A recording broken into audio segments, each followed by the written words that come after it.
بسم اللہ الرحمن الرحیم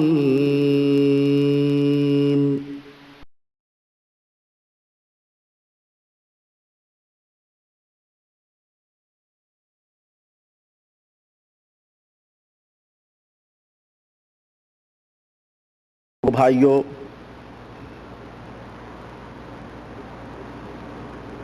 گفتگو ہماری تبلیغی نصاب کے تعلق سے چل رہی تھی اور وقت کی نزاکت کے پیش نظر اور اس کی قلت کو محسوس کرتے ہوئے میں مناسب اور بہتر یہ سمجھتا ہوں کہ بلا کسی تمہید کے اپنے موضوع کا آغاز کروں، چونکہ یہ سلسلے وائز موضوع چل رہے ہیں تبلیغی جماعت کے تعلق سے، تبلیغی نصاب کے تعلق سے، ان کے عقائد، ان کے خیالات، ان کی کتابوں میں جو موجود ہیں۔ میں آپ حضرات کے سامنے تبلیغی نصاب جسے گھر گھر مسجد مسجد کے اندر تقسیم کیا جاتا ہے اور صبح و شام قرآن و سنت کے درس کے بجائے اس کتاب کو منزل من اللہ سمجھ کر کے اس کی تلاوت کی جاتی ہے اور اسے جزء ایمان سمجھا جاتا ہے، میں نے وعدہ کیا تھا کہ میں ترتیب کے ساتھ اس کتاب کے مختصر نمونے جو ایمان شکن نمونے ہیں، مسلمانوں کے ایمان اور عقیدوں کو بگاڑنے والے نمونے ہیں، مسائل نہیں، وضو، نماز یہ وغیرہ نہیں، بلکہ ڈائریکٹلی طور پر قرآن اور سنت کے مخالف مضامین ہیں، باتیں ہیں، میں بالترتیب انہیں آپ حضرات کے سامنے بیان کروں، یہ میرا وعدہ تھا۔ چنانچہ ایسا بھی ہو سکتا تھا کہ میں کوئی بات فضائل نماز کی لے لوں، کوئی بات فضائل تبلیغ کی لے لوں، کوئی بات فضائل صدقات کی لے لوں، لیکن میں نے مناسب سمجھا تاکہ آپ حضرات کے اوپر یہ چیز محفوظ رہے اور بالترتیب وہ چیز چلتی رہے اور آپ حضرات اچھی طرح سے اس کو سمجھنے کی کوشش کریں۔ چنانچہ مختصر سی باتیں فضائل حکایات صحابہ جو ہے اس تعلق سے میں نے پچھلے لیکچروں میں بیان کر دیا ہے، تھوڑی سی جھلک دے دی ہے۔ میں اس کے بعد فضائل نماز سے شروع کرتا ہوں۔ فضائل نماز کی بھی ایک دو باتیں میں نے گزشتہ پروگرام میں آپ کے سامنے رکھی تبلیغی نصاب کے حوالے سے کہ اس کے اندر کس طرح سے شرکیہ عقیدے اور کس طرح سے اسلام اور عقیدے کو، ایمان اور عقیدے کو توڑنے والی باتیں موجود ہیں۔ آئیے میں اگلے مرحلے میں قدم رکھتے ہوئے فضائل نماز ہی سے یہ بات میں آپ حضرات کے سامنے پہنچانا چاہتا ہوں، اور آج کی مجلس میں فضائل نماز، فضائل ذکر کے تعلق سے کچھ واقعات اور کچھ حضرت شیخ الدیوبندیہ اور جناب زکریہ صاحب کی لکھی ہوئی جو کتاب ہے اس کتاب کے حوالے سے میں کچھ باتیں پہنچانا چاہتا ہوں۔ ایک بات قابل توجہ ہے اور وہ آپ حضرات اپنے ذہن میں رکھیں، اور وہ بات یہ ہے کہ میرے سامنے جو کتاب ہے، جس کتاب کا میں آپ کے سامنے حوالہ دے رہا ہوں، یہ کتاب فضائل اعمال ہے جو ادارہ اشاعت دینیات پرائیویٹ لمیٹڈ، جھا ہاؤس، حضرت نظام الدین، دلی، نمبر 13، انڈیا کی چھپی ہوئی ہے۔ سمجھ رہے ہیں؟ میں ایک کتاب کو اپنی تقریر کا موضوع بنا رہا ہوں۔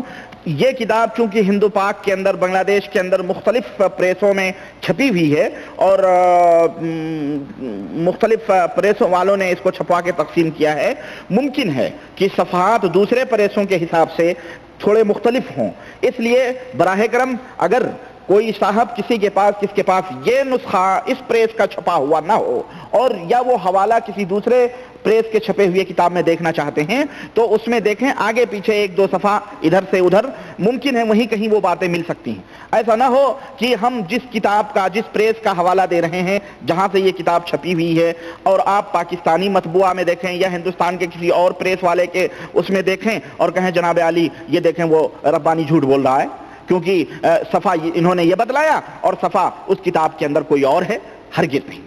ہاں، بلکہ میں پہلے سے اس کی وضاحت کر دینا چاہتا ہوں کہ حوالہ آپ ایک دو صفحہ ادھر سے ادھر دیکھ لیں، بہرحال باتیں لفظاً بلفظاً وہی چیزیں اس کے اندر موجود ہوں گی۔ اور چوتھی ایک بات اور ہے کہ انشاءاللہ تبارک و تعالی جیسے کہ عام لوگوں کا اکثر ہم نے پڑھی ہیں کتابیں ردود ایک دوسرے کے اوپر، ہم نے دیکھی ہیں کہ جناب علی اس میں قطر بیوت کرتے ہیں۔ الحمدللہ انشاءاللہ تعالی وہ کتاب اور وہ صفحہ وہ پورا میں قطر بیوت کرنے کا عادی نہیں ہوں، بلکہ میرا اس سے مقصد یہ ہے تاکہ ہمارے وہ بھولے بھالے مسلمان جو کتاب و سنت سے الگ ہو کر کے، قرآن اور سنت سے ہٹ کر کے، چاہے شعوری طور پر یا غیر شعوری طور پر انہیں ہٹایا گیا ہے اور وہ شخصیتوں کی لکھی ہوئی کتابوں کے پیچھے اور ان کے عقیدوں کے پیچھے چل رہے ہیں، ہم یہ چاہتے ہیں کہ اگر چلنا ہے تو ذات خداوندی کے قرآن کے اوپر چلو، اور چلنا ہے تو اس نبی رحمت صلی اللہ علیہ وسلم اور اس شخصیت کے پیچھے چلو جو معصوم عن الخطا ہے، جو معصوم عن الخطا ہے، جن کے اطاعت اور فرمانبرداری کا حکم اللہ وحدہ لا شریک نے دیا، اور جن کے بارے میں اللہ نے فرمایا کہ وہ جس بات کا تمہیں حکم دیں اسے لے لو، اور جس بات سے وہ تمہیں منع کریں اس سے تم رک جاؤ۔ وہ شخصیت معصوم ہے، اور اسی شخصیت کی اتباع، پیروی، اطاعت، اور اس کی ہر بات ہمارے لیے قابل اتباع اور واجب ہے ہمارے لیے۔ ان کے علاوہ جتنے لوگ ہیں ان کی باتیں لی بھی جا سکتی ہیں اور ان کی باتیں رد بھی کی جا سکتی ہیں۔ تو غرض کہنے کا مطلب یہ ہے، ہمارا مقصد یہ ہے کہ لوگوں کسی بھی بڑے سے بڑے شخصیت، بڑی سے بڑی شخصیت کی بات ہو، علامہ کی بات ہو، مفتی کی بات ہو، اللہ کے لیے ان باتوں کو قرآن و حدیث کے اوپر پیش کرو۔ اگر وہ باتیں قرآن و سنت کے اندر موجود ہیں سر آنکھوں کے اوپر رکھ لو، اور اگر وہ قرآن و حدیث کے اندر موجود نہیں ہیں تو خامخواہ ان کے زہد و تقوی کے حوالے نہ دو، ان کے پرہیزگاری اور ان کی نمازوں کے حوالے نہ دو، ان کی عبادتوں کے حوالے ہمیں نہ دو۔ کیوں؟ اگر وہ کوئی شخص آسمان میں اڑنے والا ہی کیوں نہ ہو اور اپنے آپ کو ولایت کے آسمان کے اوپر دعوے کرتا ہو کہ میں پہنچا ہوا ہوں، اور اسی طرح سے وہ احسان اور جو صوفیوں کے اپنے مراتب ہیں وہ دعویٰ کرے کہ ہم وہاں پہنچے ہوئے ہوں، اگر اس کا عمل قرآن و سنت کے خلاف ہے تو اس کی وہ باتیں اگر قرآن و سنت کے خلاف ہیں تو وہ ہمارے جوتے کی نوک پہ ہوں گی، ہمارے بوٹ کی نوک پہ وہ باتیں ہوتی ہیں، ہمارے نزدیک وہ باتیں حجت اور دلیل نہیں ہوتی ہیں۔ یہ ہمارا ایمان اور عقیدہ ہے۔ غرض آئیے، میں نے کہا بلا کسی تمہید کے، بہرحال اتنی بات بتلانا ضروری تھی آپ حضرات کو۔ آئیے میں اس کتاب کے حوالے سے چند باتیں آپ کے سامنے رکھتے ہیں۔ ہمارا یہ عقیدہ ہے، اور ہمارا ہی نہیں بلکہ ہر مومن مسلمان کا جو اللہ اور اس کے رسول صلی اللہ علیہ وسلم کے اوپر ایمان اور عقیدہ رکھتا ہے، آخرت کے اوپر ایمان عقیدہ رکھتا ہے، ہر مومن کا یہ عقیدہ ہے کہ اللہ سے بھول چوک نہیں ہو سکتی ہے یا نہیں ہے یہ عقیدہ؟ اللہ سے بھول چوک نہیں ہو سکتی، یہاں تک کہ فرشتے بھی اللہ کے حکم کی نافرمانی ہرگز نہیں کرتے، نہ ہی فرشتے اللہ تعالیٰ کی نافرمانی کرتے ہیں۔ چنانچہ اللہ وحدہ لا شریک نے ارشاد فرمایا وَلِكُلِّ أُمَّةٍ أَجَلٌ فَإِذَا جَاءَ أَجَلُهُمْ لَا يَسْتَأْخِرُونَ سَاعَةً وَلَا يَتَقَدَّمُونَ۔ سورہ اعراف آیت نمبر 34، اللہ تعالیٰ نے فرمایا کہ ہر قوم کا ایک وقت مقرر ہے، ہر قوم کا ایک وقت مقرر، یعنی ان کی موت کا ایک وقت مقرر ہے۔ جب ان کے موت کی گھڑی آ جاتی ہے، جب ان کے موت کی گھڑی آ جاتی ہے تو نہ ہی وہ ایک لحظہ آگے ہو سکتے ہیں، نہ ہی وہ ایک لحظہ پیچھے ہو سکتے ہیں، یعنی جس دم موت لکھی ہے اس دم ان کو وہ موت آ کے پکڑ لے گی۔ یہ ہمارا عقیدہ ہے قرآن کی اس آیت کی روشنی میں۔ اسی طرح سے فرشتوں کے تعلق سے سورہ تحریم میں آیت نمبر 6 میں اللہ تعالیٰ نے فرمایا کہ لا یعصون اللہ ما امرہم ویفعلون ما یؤمرون، یعنی اللہ تبارک و تعالیٰ کی وہ فرشتے نافرمانی نہیں کرتے ہیں، جس بات کا اللہ نے انہیں حکم دیا ہے ان باتوں میں وہ فرشتے نافرمانی نہیں کرتے ہیں، جن باتوں کا اللہ تعالیٰ انہیں حکم دیتا ہے ہرگز نہیں، بلکہ جو اللہ تعالیٰ کہتا ہے فرشتے اتنا ہی کرتے ہیں۔ یہ قرآن کا عقیدہ جو مومنین کو اللہ وحدہ لا شریک بتلا رہا ہے، مگر آئیے ذرا تبلیغی نصاب کا ایک عقیدہ اس آیت کریمہ کی روشنی میں سماعت کیجئے اور دیکھیے کہ امام تبلیغی جماعت کیا فرما رہے ہیں، اور کس قدر اللہ کے حکم کا تمسخر اور مذاق اس عقیدے میں اڑایا گیا ہے، اور امت کے گمراہ کرنے کے لیے کس قدر ایمان شکن عقیدہ حضرت زکریا صاحب اپنی کتاب تبلیغی نصاب کے اندر بیان کر رہے ہیں۔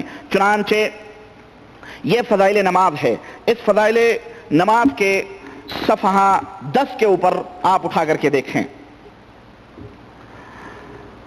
فضائل نماز کے صفحہ 10 کے اوپر آپ اٹھا کے دیکھیں، حضرت نے ایک واقعہ بیان کیا ہے. فضائل نماز 80 صفحہ 10، اس کے اوپر حضرت نے ایک واقعہ بیان کیا ہے، اور واقعہ یہ ہے، ظاہر ہے کہ جیسا کہ میں نے بتایا ہر مسلمان یہ سمجھتا ہے کہ موت و زندگی کا مالک اللہ وحدہ لا شریک ہے، اور جو وقت جس کا موت کا مقرر ہو چکا ہے، سمجھ رہے ہیں، وہ اسی وقت کے اوپر اسے موت آئے گی. سوال ہی نہیں پیدا ہوتا کہ کوئی آگے یا پیچھے کوئی بات ہو. اور اللہ تعالیٰ سے بھول چوک کا امکان بھی یہ ایمان کو برباد کرنے والا اگر کوئی شخص اس طرح کا ایمان اور عقیدہ رکھتا ہے. چنانچہ مولانا زکریا صاحب فرماتے ہیں کہ حضرت ام کلثوم رضی اللہ تعالی عنہ کے شوہر حضرت عبد الرحمن بیمار تھے، اور ایک دفعہ ایسی سکتے کی حالت ہو گئی کہ سب نے انتقال ہو جانا تجویز کر لیا کہ اب یہ مر جائیں گے. حضرت ام کلثوم اٹھیں اور نماز کی نیت باندھ لی. نماز سے فارغ ہوئیں تو عبد الرحمن کو بھی افاقہ ہو گیا. لوگوں سے پوچھا کیا میری حالت موت کی سی ہو گئی تھی؟ یعنی ان کے شوہر نے پوچھا کیا میری حالت موت کی سی ہو گئی تھی؟ لوگوں نے عرض کیا جی ہاں. تب انہوں نے فرمایا کہ دو فرشتے میرے پاس آئے اور مجھ سے کہا کہ چلو احکم الحاکمین کی بارگاہ میں تمہارا فیصلہ ہونا ہے. وہ مجھے لے جانے لگے تو ایک تیسرے فرشتے آئے اور ان دونوں سے کہا کہ تم چلے جاؤ. ان دونوں فرشتوں سے کہا تم چلے جاؤ، یہ ان لوگوں میں سے ہیں جن کی قسمت میں سعادت اسی وقت لکھ دی گئی تھی جب یہ ماں کے پیٹ میں تھے، اور ابھی ان کی اولاد کو ان سے اور فائدہ حاصل کرنے ہیں. اور اس کے بعد 1 مہینہ تک حضرت عبد الرحمن زندہ رہے اور اس کے بعد پھر انتقال ہوا. یعنی ان کے موت کی گھڑی آ گئی تھی، فرشتے موجود ہو گئے تھے، لیکن بعد میں گویا نعوذ باللہ اللہ تعالیٰ سے بھول ہو گئی کہ ان فرشتوں کو بھیجا کہ جاؤ ان کی روح نکال کے لاؤ. پھر بعد میں اللہ تعالیٰ نے کہا نہیں ابھی ایک مہینہ باقی ہے، سمجھو ان کی قسمت میں 1 مہینہ زندہ رہنا باقی ہے. وہ واحد، وہ یکتا اور بے مثل، وہ ذات خداوندی اللہ وحدہ لا شریک کی وہ ذات جس کی کوئی مثال نہیں ہے. اگر کوئی شخص یہ عقیدہ رکھے کہ اس سے بھی بھول ہو جائے نعوذ باللہ، اور جس کی موت آ جائے اس کی موت میں ابھی فرشتوں کو واپس کر دیا جائے، اور یہ جو زکریا صاحب بتلا رہے ہیں کہ دوسرا فرشتہ ہے اس نے کہا ابھی ان کے اس میں یہ باتیں رکھی گئی ہیں، یہ کیا ہے؟ آپ بتلائیں. اس طرح کا عقیدہ یہ شیراز توحید کو منتشر نہیں کرتا، یہ توحید کے عقیدے کو ڈائنامٹ نہیں کرتا کہ مومن یہ عقیدہ رکھتا ہے کہ اللہ سے بھول چوک نہیں ہو سکتی، یا فرشتے اللہ کے حکم کے خلاف نہیں کر سکتے. کیا وہ دونوں فرشتے جو آئے تھے روح نکالنے کے لیے وہ بغیر حکم الہی کے آئے تھے؟ اور اگر وہ حکم الہی پہ آئے تھے تو کیا اللہ تعالیٰ بھول گیا تھا کہ ان کی قسمت میں سعادت اور نیک بختی نہیں لکھی گئی ہے؟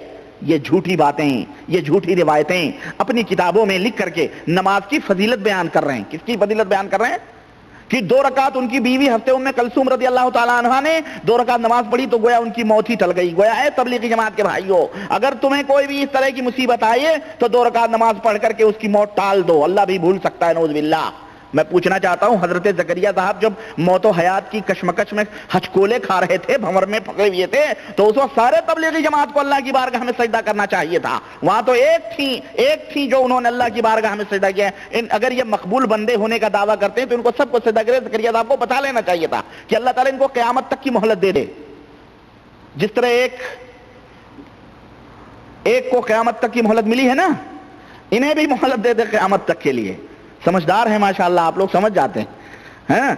لیکن اگر زکریا صاحب کو میں کہنا چاہتا ہوں کہ اگر توبہ کرنے کی توفیق ہوئی ہوگی تو ٹھیک ہے، نہیں تو اس عقیدے کی بنیاد پر اللہ ہی خیر کرے کہ ان کا کیا حشر ہوگا. اس عقیدے کی بنیاد پر میرے بھائی یہ ظاہر ہے کہ حضرت زکریا کی بے احتیاطی، اور جیسا کہ انہوں نے بیان دیا ہے کہ یہ کتاب میں نے اس انیام میں لکھی ہے جب ڈاکٹر نے مجھے ذہنی اور دماغی کام کرنے سے منع کیا تھا، تو یہ انہی دماغوں کی اپج ہوگی، بد دماغی کی انہوں نے بیچارے نے لکھ ماری. نہ کوئی حوالہ، نہ کوئی سند، نہ کچھ. اس طرح کے واقعات نہ جانے یہودیوں کے، نصرانیوں کے کہاں سے لکھ کر کے اور امت کو جو ہے گمراہ کیا جا رہا ہے. غرض آئیے ایک اور واقعہ لگے ہاتھوں دیکھتے ہیں. ہر مسلمان، ہم اور آپ اس بات کا عقیدہ رکھتے ہیں کہ ہے ذرا تھوڑا معاشرتی مسئلہ ہے، فیملی پلاننگ کے تعلق سے ہے. حضرت زکریا صاحب نے باقاعدہ فیملی پلاننگ کے جواز کا ثبوت دیا، اشاروں میں بہت ساری باتیں کہہ گئے. سن 77 میں اندرا گاندھی اسی وجہ سے اتاری گئی تھی سیٹ سے، خواہ مخواہ بیچاری کچے مولویوں سے فتوے لے رہی تھی. ارے امیر تبلیغ جماعت سے فتوا لے لیتی، بات ہی ختم ہو جاتی. پر اس وقت گیا تھا ٹولہ، لیکن کھل کر کے نہیں بولے ہم سیاسی چکروں میں نہیں پڑتے. معاملہ کیا تھا؟ کتاب میں تو پہلے سے لکھا ہے، عقل مند والوں کتاب میں دیکھ لو، مسئلے سمجھ لو، خلاص. اب پورے تبلیغی جماعت والوں کو نسبندی کے چوکھٹ پہ حلال کر دینا چاہیے تھا. لیکن آئیے دیکھتے ہیں، ہر مسلمان کا یہ عقیدہ ہے کہ نسبندی کرانا، فیملی پلاننگ کرانا یہ اسلام کے خلاف امر ہے، شریعت مطہرہ کے خلاف چیز ہے. شریعت اس بات کی اجازت نہیں دیتی ہے. مگر ذرا تبلیغی جماعت کے اس شہسوار اور شیخ الحدیث کو دیکھیے کہ کس طرح سے فیملی پلاننگ یعنی نسبندی کے جواز کی دلیل دے رہے ہیں. یہی فضائل نماز ہے، صفحہ نمبر 12. فضائل نماز صفحہ نمبر 12 فرماتے ہیں کہ حضور کا ارشاد ہے. ابھی میں بتاؤں گا یہ کہاں کہاں سے لاتے ہیں، یہ بیچارے نہ جانے کہاں کہاں سے حضور صلی اللہ علیہ وسلم کا ارشاد لاتے ہیں، ادھر ادھر کی باتوں کو نقل کر کے حضور کی طرف منسوب کر دیتے ہیں. کہتے ہیں حضور کا ارشاد ہے اور بڑا قابل رشک ہے، حضور کا ارشاد ہے کہ بڑا قابل رشک ہے وہ مسلمان. حضور کا ارشاد ہے کہ بڑا قابل رشک ہے وہ مسلمان جو ہلکا پھلکا ہو، جو ہلکا پھلکا ہو. بریکٹ میں حضرت شیخ الحدیث اپنی سمجھدانی، حدیث کی سمجھ، مجھے یاد آتی ہے اس بیہودے کی باتیں جو سید واہیات غازی پور کا ہے، جو کسی واڑیات کی بستی کا، واڑیات اس کے بستی کا نام ہے، اس کو میں واہیات کہتا ہوں. وہ کہتا ہے اگر حدیث سمجھنا ہے تو علماء دیوبند کے درسوں میں جا کر کے حدیث سمجھو، وہاں تمہیں حدیث. تو جب میں پڑھتا ہوں ان کتابوں کو تو مجھے حیرت ہوتی ہے کہ اللہ بچائے ایسی حدیث دانی سے. بریکٹ میں حضرت زکریا صاحب لکھتے ہیں یعنی اہل و عیال کا زیادہ بوجھ نہ ہو، ہلکا پھلکا یعنی اہل و عیال کا زیادہ بوجھ نہ ہو، نماز سے وافر حصہ اس کو ملا ہو. یہ آدمی بڑا قابل رشک ہے جو مسلمان ہلکا پھلکا ہو، یعنی اہل و عیال کا زیادہ بوجھ نہ ہو، نماز سے وافر حصہ اس کو ملا ہو، روزی صرف گزارے کے قابل ہو، جس پر صبر کر کے عمر گزار دے، اللہ کی عبادت اچھی طرح کرتا ہو، گمنامی میں پڑا ہو، جلدی سے مر جائے. جلدی سے مر جائے، اس جملے پہ میں بھی بتاؤں گا، جلدی سے مر جائے. ذرا توجہ رکھیے گا. نہ میراث زیادہ ہو نہ رونے والے زیادہ ہوں، نہ میراث زیادہ ہو نہ رونے والے زیادہ ہوں. میں نے سوچا اللہ اکبر، اللہ کے رسول صلی اللہ علیہ وسلم کی خدمت میں ابو داؤد کے حوالے سے باب التزویج فی الابکار، ابو داؤد کے حوالے سے میں بتاؤں، ایک نوجوان آیا، اس نے کہا اللہ کے رسول صلی اللہ علیہ وسلم فلاں عورت ہے، بڑی حسین اور خوبصورت ہے، میں اس سے شادی کرنا چاہتا ہوں، صرف ایک عیب ہے اور وہ یہ ہے کہ اس کو بچے نہیں ہوتے ہیں. ہاں، اللہ کے رسول صلی اللہ علیہ وسلم نے فرمایا اس سے شادی نہ کرو. پھر آیا، پھر پوچھا، اللہ کے نبی نے فرمایا مت شادی کرو. تیسری دفعہ آیا، آپ نے فرمایا شادی مت کرو. ثم اتاه الثالثة فقال تزوجوا الودود الولود فإني مكاثر بكم الأمم. تیسری دفعہ اللہ کے رسول صلی اللہ علیہ وسلم نے فرمایا کہ بندے ایسی عورت سے شادی کرو جو زیادہ سے زیادہ پیار کرنے والی ہو، پیار دینے والی ہو، اور زیادہ سے زیادہ بچے پیدا کرنے والی ہو، زیادہ سے زیادہ بچے پیدا کرنے والی ہو. اس لیے کہ میں قیامت کے دن اپنی امت، تمام امتوں کے اوپر میں فخر کروں گا اور اللہ تعالیٰ سے بیان کروں گا، اے پاک پروردگار یہ میری امت ہے، میں اپنی کثرت دیکھ کر کے میں اپنے رب کے سامنے ذکر کروں گا.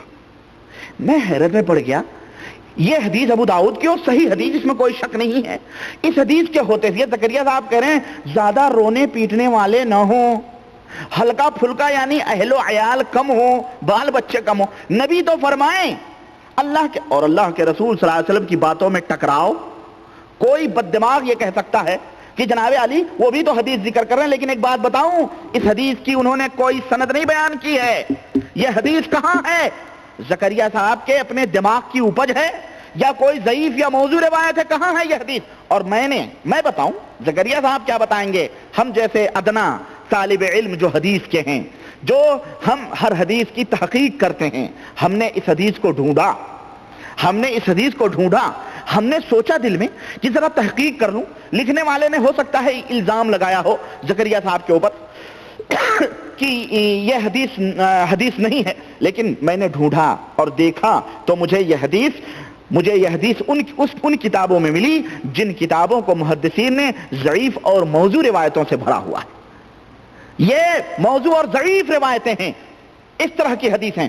صحیح روایت چھوڑ کر کے زکریا صاحب موضوع اور ضعیف حدیث روایتیں بیان کر رہے ہیں. ہلکے پھلکے اہل و عیال والے ہوں, بال بچے کم ہوں. میں سمجھتا ہوں اب اس سے کیا بتلانا چاہتے ہیں؟ اس سے یہی بتلانا چاہتے ہیں کہ زیادہ بچے ہونا یہ عیب ہے, اللہ خوش بختی کی نشانی نہیں ہے, یا اللہ کے محبوب بندے وہ زیادہ نہیں ہوتے جن کے پاس زیادہ بچے ہوتے ہیں. تبلیغی جماعت کے بھائیوں بند کر دو زکریا صاحب کی اس تعلیم کے اوپر جا کے گورنمنٹوں سے کہہ دو فیملی پلاننگ کرنے آئے ہیں. کروڑوں کی تعداد میں, لاکھوں کی تعداد میں دعوے کرتے ہو, گورنمنٹ تو خوش ہو جائے گی اور اچھا بھی ہے, تعداد بھی کم رہے گی. اور اگر کبھی کچھ حادثے اس سے ہو گئے, اللہ نہ کرے کچھ ہو گئے, ادھر ادھر ختم ہو گئے, تو سمجھو آبادی ہی کم ہوگی ہمارے ہندوستان پاکستان کی, جس سے لوگ کمریں ٹیڑھی کیے ہوئے, گورنمنٹ کی آبادی بڑھ رہی ہے. اور ہمارے حکومتوں کو تو ان باتوں کو ان کتابوں سے نکال کر کے باقاعدے تبلیغی جماعت والوں کو ترغیب دینی چاہیے, چلو نسبندی کراؤ, کیونکہ بڑے خوش ہیں, کیونکہ قابل رشک ہے وہ مسلمان, قابل رشک ہے وہ مسلمان جو فیملی پلاننگ کرا لے, نوز باللہ, اہل و عیال میں ہلکا ہو, کم ہو. میرے بھائی میرے عزیز, یہ تعلیم ہے.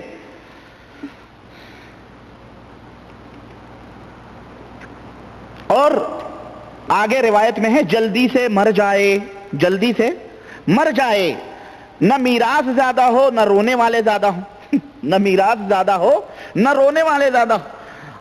شیخ زکریا صاحب کے اس لفظ مر جائے کے اوپر جو استعمال انہوں نے کیا ہے, تو میں سمجھ رہا ہوں کہ شاید شیخ صاحب یہ کہنا چاہ رہے ہیں کہ اگر جلدی سے فطری موت جلدی نہ آئے اور حساب و کتاب میں آسانی پیدا ہو, جلدی اگر فطری موت یعنی اگر فطری موت آ جائے تاکہ حساب و کتاب میں آسانی پیدا ہو, مگر موصوف نے یہ یعنی جلدی سے اسے موت آ جائے تو بہتر ہے. موت آ جانا الگ ہے اور جلدی سے مر جانا الگ ہے. کیوں؟ موت آنا اللہ کی طرف سے ہوتا ہے, اور مر جانا سمندر میں اپنے آپ کو ناک بند کر کے بیٹھ جاؤ, دریا میں بیٹھ جاؤ, چھت کے اوپر سے کود کے مر جانا. تو گویا زکریا صاحب کہہ رہے ہیں کہ اے تبلیغی جماعت کے لوگوں جلدی سے مر جاؤ, مطلب یہ اگر فطری موت نہ آئے تو خودکشی کر لو. یہی تو ہوا, مر جانا یہی ہوتا ہے کہ آدمی مر جاتا ہے. مطلب کیا ہے؟ یعنی کہیں کود کے مر گیا, کہیں کسی اور سے ڈوب کے مر گیا, کہیں چاقو مار لی, تلوار مار لی, مر جائے. یہی یعنی خود موت کا اہتمام کر لے, وہ بہتر یہی ہے اس کے لیے, تاکہ جنت کے اندر وہ چلا جائے. لیکن یاد رکھو اگر زکریا صاحب کے فارمولے پہ عمل کرو گے تو اللہ کے رسول صلی اللہ علیہ وسلم نے فرمایا کہ جو شخص اپنی فطری موت نہ مرے اور خودکشی کر کے مرے تو جن ہتھیاروں سے یا جن طریقوں سے وہ مرا ہے وہ ہمیشہ اسی طرح کا عذاب اسے جہنم میں دیا جائے گا. اس لیے ہم ادنا سے طالب علموں سے مشورہ لے لیا کرو ہر باتوں میں. ہم تمہیں رہنمائی کرتے ہیں کہ اس طرح کی باتوں کے اوپر عمل نہیں کرنا کہ چاقو مار دو زکریا, ہمارے پیر و مرشد نے فرمایا ہے, ہرگز نہیں. تو میرے اور آگے بڑھتے ہیں, ذرا سا چھوڑیں آپ اس بات کو اور آگے چلتے ہیں, ذرا سا ایک اور عقیدہ حضرت زکریا صاحب کا ملاحظہ کرتے ہیں. چنانچہ ہم موحد مومنین کا اور ادنا سے طالب علم ہونے کی حیثیت سے ہمارا یہ عقیدہ ہے اور تمام مسلمانوں کا یہ عقیدہ ہے کہ اگر کسی عذر شرعی کی بنا پر کوئی نماز قضا ہو گئی, چھوٹ گئی کوئی نماز, ٹائم نکل گیا, بعد میں اگر اسے پڑھ لے آدمی تو وہ نماز ادا ہو جاتی ہے کہ نہیں؟ قرآن و حدیث کا یہی فیصلہ ہے. چنانچہ تاریخ اور سیرت کے حوالے سے میں آپ کو بتاؤں, حضرت محمد الرسول اللہ صلی اللہ علیہ وسلم غزوہ خندق میں مشغول تھے, صحابہ کرام رضوان اللہ علیہم اجمعین آپ کے ساتھ تھے, چند نمازیں آپ کی وہاں قضا ہو گئیں, آپ نے وقت کے اوپر اسے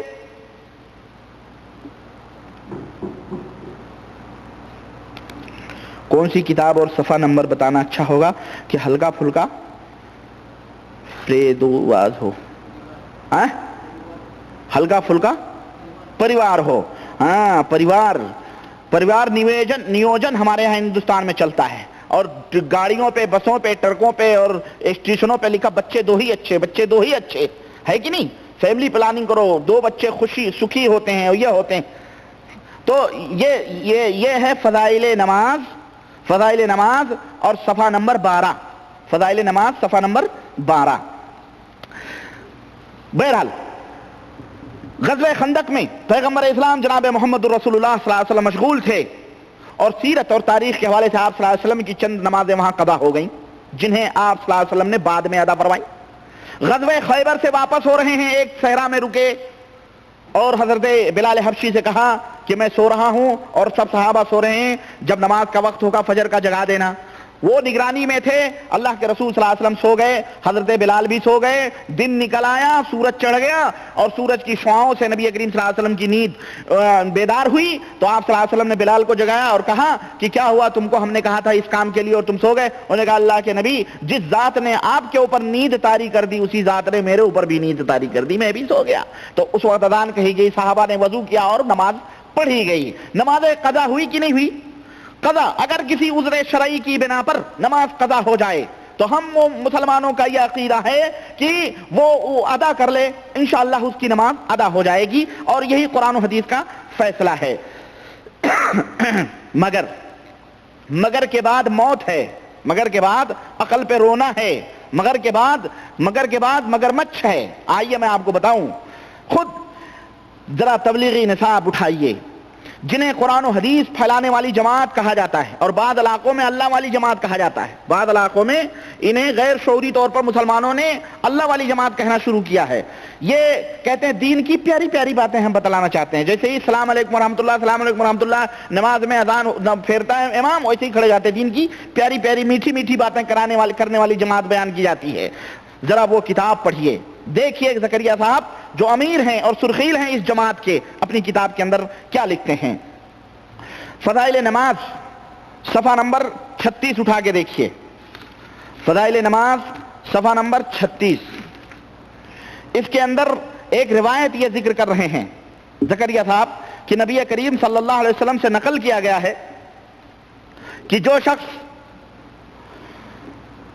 نماز کو قضا کر دے گو وہ بعد میں پڑھ بھی لے پھر بھی اپنے وقت پر نہ پڑھنے کی وجہ سے ایک حقب جہنم میں جلے گا. غور سے سنیں, یہ حدیث کہاں ہے؟ میں نے بہت ڈھونڈی بھائی میرے, مگر مجھے حدیث کی کسی کتاب میں یہ حدیث نہیں ملی ہے. سنیے, ملی ہوگی کہیں ضعیف موضوع روایات میں, پر صحیح کتابوں میں ہمیں یہ حدیث نہیں ملی ہے. کہتے ہیں ایک حقب جہنم میں جلے گا وہ, بھلے وہ اگر اس کی نماز قضا ہو گئی اور بعد میں وہ پڑھ بھی لے تب بھی وہ ایک حقب جہنم میں جلے گا. اب آپ سوچتے ہوں گے یہ حقب کون سے پرندے کا نام ہے؟ یہ حقب کیا ہے؟ 1 گھنٹہ, 2 گھنٹے, 4 گھنٹے, کتنا جلے گا وہ؟ حقب کیا ہے؟ کہتے ہیں کہ اور حقب کی مقدار 80 برس کی ہوتی ہے. کتنے برس کی؟ 80 برس کی ہوتی ہے. اور سنو, اور 1 برس 360 دن کا ہوتا ہے. 1 برس کتنے دن کا ہوتا ہے؟ 360 دن کا ہوتا ہے. اور قیامت کا 1 دن 1000 برس کے برابر ہوگا. اللہ اکبر. ٹوٹل مارا ہے زکریا صاحب نے, دیکھے کیلکولیٹر بڑا کامیاب ہے. اس حساب سے آپ ذہن پہ زور نہ دیں, آپ نہ جوڑیں کہ اب کتنا ہوا, میں بتا رہا ہوں, کلیکشن کر رہا ہوں میں. دیکھیں اس حساب سے ایک حقب کی مقدار 2,88,00,000 برس ہوئی. 2,88,00,000 برس ہوئی. یہ ہمارے نبی کا فرمان ہرگز نہیں ہو سکتا. سمجھ آئیے آپ کو, یہ ہمارے نبی کی بات نہیں ہے. زکریا صاحب کہہ رہے ہیں کہ جو شخص نماز جس کی قضا ہو گئی بعد میں وہ پڑھ بھی لے تب بھی وہ ایک حقب جہنم میں جلے گا. اور ایک حقب 2,88,00,000 برس کی ہوئی. یہ تبلیغی جماعت والوں کا جہنم ہے. کن کا؟ ہاں, یہ تبلیغی جماعت والوں کا بنایا ہوا اپنا جہنم ہے مخصوص. یہ اللہ کے نبی صلی اللہ علیہ وسلم کی بتائی ہوئی حدیث نہیں ہے. اب میں آپ سے آپ کی ایمانی غیرت سے پوچھنا چاہتا ہوں کہ اس حدیث کی روشنی میں ابھی جو میں نے پیغمبر اسلام جناب محمد الرسول اللہ صلی اللہ علیہ وسلم کی ان نمازوں کا ذکر کیا ہے جو غزوہ خندق کے موقع پر آپ کی چند نمازیں قضا ہوئی تھیں اور آپ نے ادا فرمائی تھیں. ادا فرمانے کے باوجود بھی نعوذ باللہ زکریا صاحب یا جماعت تبلیغ کے لوگ نبی کریم کو اپنے جہنم میں جلائیں گے. پوچھنا چاہتا ہوں آپ سے، بتائیں یہ کتنی بڑی خطرناک اور کتنی بڑی یہودیانہ گفتگو ہے. اور یہ کون لکھ رہا ہے معلوم ہے؟ یہ کوئی جاہل نہیں، یہ کوئی علم اور عقل سے پیدل آدمی نہیں ہے، بلکہ فخر الاماثل، زبدۃ الاولیاء، ہاں، اور قطب الاقطاب، فقیہ دوران، محدث اعظم حضرت شیخ الحدیث دیوبند کی، وہ فرما رہے ہیں. آپ بتائیں اس روایت کی وجہ سے کتنی شخصیتیں مجروح ہو رہی ہیں.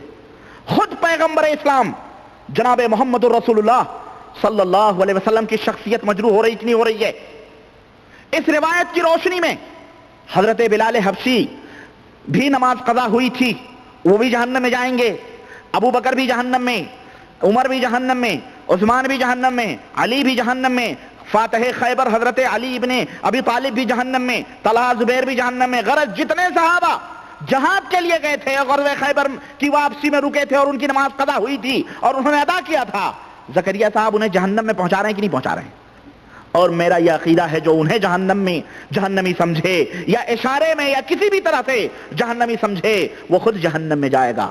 وہ ایک حکم نہیں بلکہ 2,88,00,000 برس کے حکم میں جلے گا. وہ ہے کہ نہیں ہے؟ یہ میرے عزیز، میرے دوست، اور میں اپنے تبلیغی بھائیوں سے کہتا ہوں تم لال کتابیں پڑھ تم کم از کم ان باتوں کے اوپر بھی غور کر لیا کرو. لیکن مسئلہ تو یہ ہے نا، تو یہ ہے کہ کیا ہے وہ شعر مجھے آ رہا ہے، بڑا پیارا شعر، کہ تمہیں کالی گھٹاؤں کا بھی کیا ہے پہچاننا نہیں آتا. ہاں، تمہیں کالی گھٹاؤں کا بھی پہچاننا نہیں آتا، نشیمن سے دھواں اٹھتا ہے تم کہتے ہو ساون ہے. تمہیں کالی گھٹاؤں کا بھی پہچانا نہیں آیا، نشیمن سے دھواں اٹھتا ہے اور تم کہتے ہو کہ ساون ہے. یہ دھوئیں اٹھ رہے ہیں اور تم کہتے ہو کہ بڑی پیاری پیاری باتیں ہیں. یہ حدیث اور قرآن کی باتیں ہیں جو اپنے پیغمبر کو بھی جہنم. یہ کس بنیاد پہ اس بات کو زکریا صاحب نے نوٹ کیا؟ میرے عزیز، میرے دوست، میں آپ کی فہم کو سلام کرتا ہوں، دیوبند کے اس محدث کی سمجھ کو سلام کرتا ہوں جو اس قدر جرات اور اس قدر گستاخی کی پیغمبر اسلام کو بھی جہنم میں پہنچا دے اور خود کے لیے ان کے خلیفہ مرنے کے بعد دعویٰ کریں کہ ایک آواز میں نے سنی ہے کہ کہنے والے نے کہا ہاتف غیبی سے کہ زکریا کے لیے جنت کے 8 دروازے کھول دیے گئے. اس قدر کے دعوے اور پیغمبر اسلام اور صحابہ کے لیے یہ نمونے، کیا محدث کا یہی انداز ہوتا ہے؟ لیکن نہیں، میں سمجھتا ہوں کہ ان لوگوں کا یہ پیشہ ہے کہ حدیثوں کو ٹکراؤ اور اپنا مطلب نکالو. فقہ میں بھی انہوں نے حدیثوں کو ٹکرا کے امت کو گمراہ کرنے کی کوشش کی ہے اور کہا دیکھو یہ حدیثیں ٹکرا رہی ہیں، یہ حدیثیں ٹکرا رہی ہیں، ان میں اختلاف، ان میں اختلاف. تو اگر ہم میں اختلاف ہوا تو کون سی بری بات ہے؟ اختلاف و امتی رحمہ، نبی نے تو فرمایا ہے میری امت کا اختلاف رحمت ہے. اعوذ باللہ، اگر نبی کا فرمان یہ ہوتا کہ میری امت کا اختلاف رحمت ہے تو پروردگار تو یہ فرماتا ہے کہ اگر تم اختلاف کرو گے تو تمہاری ہوا اکھڑ جائے گی. پروردگار تو یہ فرماتا ہے کہ وَاعْتَصِمُوا بِحَبْلِ اللَّهِ جَمِيعًا وَلَا تَفَرَّقُوا. پروردگار تو یہ کہتا ہے کہ فرقہ نہ بنو، اختلاف نہ کرو، ٹولیاں نہ بناؤ، جماعت اور گروہ نہ بناؤ. اور اس دور کے محدثین 14 صدی کے بیچارے، ہاں ہمارے ملکوں کے محدثین بیچارے، وہ کہتے ہیں اختلاف رحمت ہے. اختلاف کیا ہے؟ نعوذ باللہ، رحمت ہے. خیر، یہ ہے جناب علی حضرت زکریا اور تبلیغی جماعت والوں کی جہنم. اللہ تعالی ہمیں بھی محفوظ رکھے اور ہمارے نبی جناب محمد الرسول اللہ صلی اللہ علیہ وسلم کے بارے میں اس طرح کے عقیدے رکھنے والے لوگ جو اشاروں میں اشارے کر رہے ہیں. میں آپ کو بتاؤں، کوئی کھلے طور پہ نبی کریم صلی اللہ علیہ وسلم کو جہنمی نہیں کہے گا. ہاں، شیعہ بھی نبی کریم کو گالی نہیں دیتے. یہ شیعہ جو ہے نا، صحابہ کرام کو بھی کھلے طور پر، قرآن کا بھی کھلے طور پہ انکار نہیں کرتے. وہ مرزا غلام احمد قادیانی بھی کھلے طور پہ ہر ایک بات نہیں کہتا ہے. بہت ساری باتیں اشاروں میں ہوتی ہیں. اشاروں میں کہہ دی جاتی ہیں، لیکن اس دور کے جو لوگ ہوتے ہیں مومنین وہ ان باتوں کو پرکھتے ہیں، جانچتے ہیں اور کہتے ہیں دیکھو یہ ہے، اس سے یہ نتائج نکلتے ہیں۔ غرض آگے آئیے میں ذرا آپ کو ایک اور نمونہ دکھاتا ہوں، اور یہ تو میں بتا چکا ہوں فضائل نماز میں حضرت امام ابو حنیفہ رحمۃ اللہ علیہ کا کشف، وہ تو میں پچھلے لیکچر میں بتلا دیا ہوں کہ جب کوئی وضو کرتا تھا تو جناب علی وہ گناہ وغیرہ سب معلوم کر لیتے تھے، نعوذ باللہ۔ یہ غیب دانی ان کے امام کو حاصل تھی، ہے نا۔ اللہ تعالیٰ ستار العیوب ہے، عیبوں کو چھپانے والا ہے، یہ صفت اللہ نے اپنے بندوں کو دے دی کہ وہ لوگوں کے عیبوں کو بیان کرتے پھریں۔ اللہ تو عیبوں کو چھپاتا ہے، بندے کو دے دیا کہ تم عیبوں کو لوگوں کو بیان کرو کہ اس کے وضو ٹپک رہا ہے، یہ ہو رہا ہے۔ بہرحال یہ بھی موجود ہے فضائل نماز صفحہ 13 میں، اسی کے بعد آپ دیکھ لیں، بہرحال وہ میں بتا چکا ہوں۔ آئیے میں ذرا ایک اور حضرت سفیان ثوری کے سلسلے میں ایک جرات زکریا صاحب نے اپنی کتاب صفحہ فضائل نماز صفحہ 39 یعنی 39 میں کی ہے۔ کہتے ہیں کہ حضرت سفیان ثوری کے غلبہ حال کا تذکرہ، حضرت سفیان ثوری کے غلبہ حال کا تذکرہ فرمایا ہے زکریا صاحب نے کہ حضرت سفیان ثوری جب آپ پر غلبہ حال ہوتا تھا، اب یہ لفظ ذرا سا مرکب ہے، اصل میں مشکل یہ نا کہ آپ لوگوں کو سمجھانا پڑتا ہے یہ غلبہ حال کیا ہوتا ہے، غلبہ حال کیا ہوتا ہے۔ اگر آپ میری زبان میں سمجھنا چاہتے ہیں تو اس کو میں بعد میں سمجھاؤں گا، اگر آپ صوفیوں کی زبان میں سمجھنا چاہتے ہیں تو صوفیوں کی زبان میں سمجھنے کے لیے آپ ذرا سا قوالیوں کے گروپ میں بیٹھیں، مزاروں کے اوپر، ہے نا، یا جہاں سما ہوتا ہے، یا جہاں پیر پگاڑے بیٹھتے ہیں، یا جہاں تعویذ اور گنڈے ہوتے ہیں، غلبہ حال وہاں آپ نمونے آپ کو سمجھ میں آ جائیں گے۔ وہ غلبہ حال، ہاں، وجد میں آنا، رقص کرنا، اور جناب علی قوالی کے تھاپ کے اوپر ناچنا، حال سے بے حال ہو جانا، حال سے بے حال ہو جانا، اسی کو صوفیوں کی زبان میں غلبہ حال کہا جاتا ہے۔ اور ربانی کی زبان میں اس کو سمجھیں گے آپ تو میری اپنی زبان میں اس کی خاص اصطلاح ہے، میں اس کو یوں نام دیتا ہوں غلبہ حال۔ غلبہ حال کا مطلب یہ ہے شیطان کے کھودنے کے اوپر کودنا، سمجھ رہے ہیں، یہ غلبہ حال ہوتا ہے۔ شیطان کھودتا ہے تو وہ اچھل کود کرتے ہیں، اس کو غلبہ حال کہا جاتا ہے۔ یہ غلبہ حال صحابہ کرام پر نہیں آیا، جن کے اوپر وہی اترتی تھی انہیں کبھی غلبہ حال نہیں ہوا۔ اس دور کے اور اس دور کے کچھ جو ان کے تذکرے، وہ غلبہ حال، اس میں کیا ہوتا ہے، اس میں غلبہ حال جب ہوتا ہے آدمی بے حال ہو جاتا ہے، مجنون ہو جاتا ہے، کپڑے نکال دیتا ہے نا۔ اور میں نے بتایا ہے غلبہ حال کے موضوع پر حضرت خواجہ بندہ نواز گیسو کی کتاب جو جوامع الکلم ہے، اس میں خواجہ بندہ گیسو نواز جو شیعہ اور رافضی تھا، جس کی قبر آج پوجی جا رہی ہے گلبرگہ، اور اس کو شریف کہا جاتا ہے، نہ جانے کتنے غیر شریف موجود ہیں، بددین لوگ، انہیں شریف کہا گیا ہے۔ بہرحال وہ خواجہ بندہ گیسو نواز جو کہ پرلے درجے کا گھٹیا شیعہ تھا، اور یہودیوں کی ناجائز نہیں بلکہ جائز اولاد میں کہتا ہوں اس کو، ہے نا، یہودیوں نے پیدا کیا تھا۔ رافضی اور شیعہ شاطم صحابہ تھا۔ چنانچہ وہ اپنی کتاب جوامع الکلم کے اندر اردو ترجمے کے اندر اس نے لکھا ہے کہ اوجدی اوحدی ایک بزرگ تھے، ان کو حال جب آتا تھا تو وہ خوبصورت لونڈوں کے اوپر کود پڑتے تھے، نعوذ باللہ۔ یہ صوفیوں کا حال ہے، اللہ ایسے حال سے ہمیں بے حال کر دے، ہم ایسے حال کے، تو یہی غلبہ حال ہے صوفیوں کا۔ انہوں نے صحابہ کو بھی نہیں چھوڑا۔ دیکھیں یہ تبلیغی جماعت کا غلبہ حال، کہہ رہے ہیں کہ غلبہ حال حضرت سفیان ثوری کے غلبہ حال کا تذکرہ کیا ہے۔ کہتے ہیں کہ جب حضرت سفیان ثوری پر غلبہ حال ہوتا تھا تو 7 روز تک آپ نہ کھاتے تھے اور نہ سوتے تھے۔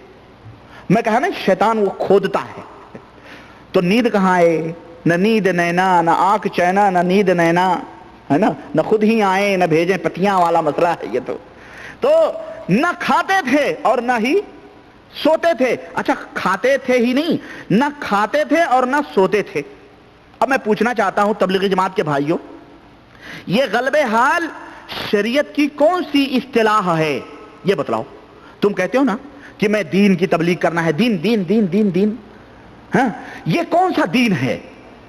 غلبہ حال ذرا ان وہابیوں کو بھی سمجھاؤ، ان وہابیوں میں کہا کرتا ہوں ہم پہ ظاہر ہے تمہارا باطن، ہم پہ ظاہر ہے تمہارا باطن، منہ نہ کھلواؤ میں وہابی ہوں، منہ نہ کھلواؤ۔ تم دوسروں کو زہد و ورع کی دھمکیاں دینا، تم دوسروں کو تقوی کی لالچ، تقوی اور اس کے جال پھیلا کے پھانسنا، تم دوسروں کو اپنے بزرگیت اور اپنی قطبیت اور ابدالیت اور ولایت کے کرشمے اور جو ہے شعبدِ بازیاں دکھانا، لیکن تمہیں ہم جانتے پہچانتے ہیں۔ تمہیں رئیس امروہی کا شعر مجھے یاد آ گیا، تمہیں ہم جانتے پہچانتے ہیں، کبھی ہم سے اداکاری نہ کرنا۔ تمہیں ہم جانتے پہچانتے ہیں، ہمارے سامنے اداکاریاں نہیں چلتی، ہم جانتے ہیں اداکاری کیا ہوتی۔ ہاں، تو یہ ان سے پوچھنا چاہتا ہوں میں، میرے بھائیوں تبلیغی جماعت کے، ذرا اپنے حضرت امیر سے پوچھیں یہ غلبِ حال کیا ہوتا ہے۔ آگے بڑھتے ہیں، اور میں یہ بھی پوچھنا چاہتا ہوں کہ کیا کسی صحابی پر رضی اللہ تعالی عنہ رضوان اللہ علیہم اجمعین، کیا ان صحابہ پر بھی کبھی غلبِ حال ہوا جو ولایت کے اس مقام پہ فائز تھے جن کے بارے میں پاک پروردگار نے آسمانوں سے وحیاں اتاری اور فرمایا کہ محمد الرسول اللہ والذین آمنوا معہ اشداء علی الکفار ورحماء بینہم تراہم رکعا۔ اللہ تعالیٰ نے ان کی نشانیاں بتلائیں کہ محمد صلی اللہ علیہ وسلم اللہ کے رسول ہیں، اور جو آپ کے صحابہ ہیں وہ کافروں پر گرم ہیں اور آپس میں نہایت ہی نرم ہیں۔ ان کی تعریف پروردگار نے کی جو اللہ کی بارگاہ میں رکوع اور سجدے کرتے ہیں، جن کی پیشانیوں پہ نماز کے دبے ہیں، جن کے تذکرے توریت اور زبور اور پچھلی کتابوں میں موجود ہیں، جو اس قدر مقام پہ فائز ہوں، انہیں کبھی غلبِ حال ہوا؟ کوئی بھی ایک گڑھی ہوئی روایت بتا دو کہ ابو بکر ناچے ہوں نعوذ باللہ، عمر رضی اللہ تعالیٰ عنہ ناچے ہوں، کوئی بتاؤ ہم کو۔ یہ کون سی شریعت ہے جس کی تبلیغ اور جس کی نشر و اشاعت تم کر رہے ہو؟ کہیں یہ صوفی، یہ یہودیوں برہمنوں کا دین تو نہیں ہے؟ مسلمانوں، تبلیغی جماعت کے بھائیوں، غور کرو، دیکھو، سوچو۔ آگے بڑھتے ہیں ہم۔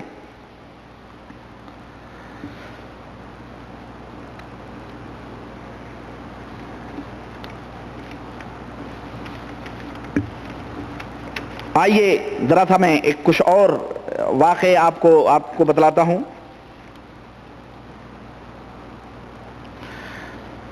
ہم مسلمانوں کا یہ عقیدہ ہے کہ نماز، بہت سارے واقعات ہیں یار، میں بہت چن چن کے میں لا رہا ہوں، چن کے واقعات رقم کر رہا ہوں میں والا مسئلہ ہے، یہ شعر بھی بنتے جا رہے ہیں، چن کے واقعات رقم کر رہا ہوں میں۔ دوسرا مصرع آپ لوگ لگائیں، مصرع طرح ہے۔ ہم مسلمانوں کا یہ ایمان اور عقیدہ ہے کہ نماز ہو یا اس کے علاوہ جو دیگر عبادتیں ہوں، ہاں، صدقہ ہیں، خیرات ہیں، نماز، کوئی بھی عبادت ہو، ہم مسلمانوں کے یہ ایمان اور عقیدہ ہے کہ ہم یہ اللہ وحدہ لا شریک کی رضا اور خوشی کے لیے کرتے ہیں، اور جو شخص اللہ اور اس کی رضا کی خوشی کے لیے نہ کرے، اللہ اور اس کی رضا کے لیے نہ کرے، اس کی خوشی کے لیے نہ کرے، تو اس کی نماز، اس کی عبادتیں سب برباد ہیں، بیکار ہیں، اس کی کوئی ویلیو اور کوئی اہمیت نہیں۔ مگر تبلیغی جماعت کے ان صوفیوں کو دیکھو، یہ صوفی ہیں بیچارے، یہ صوفیوں کی ٹولی ہے۔ بریلویوں نے اپنی جماعت صوفیوں کی بنائی ہے، تبلیغیوں نے یہ ٹولیاں بنائی، اور خانقاہوں میں رہ کر یہ جو چلے کاٹتے ہیں اور حق ہو حق ہو حق ہو حق ہو کی ضربیں مارتے ہیں اور مراقبہ اور ذکر کرتے ہیں۔ ذرا ان کی عبادتیں کس لیے ہوتی ہیں؟ ان کی عبادتیں، ان کے مراقبے، ان کے چلے، ان کی نمازیں کس لیے ہوتی ہیں؟ ذرا اسے تبلیغی نصاب کے آئینے میں دکھاتا ہوں میں آپ کو۔ آئیے دیکھتے ہیں، اٹھائیے تبلیغی نصاب، فضائل نماز صفحہ نمبر 60، فضائل نماز صفحہ نمبر 60۔ اس کے اندر حضرت زکریا صاحب نے کئی واقعات ذکر کیے ہیں، میں چند واقعات آپ کے سامنے رکھنا چاہتا ہوں۔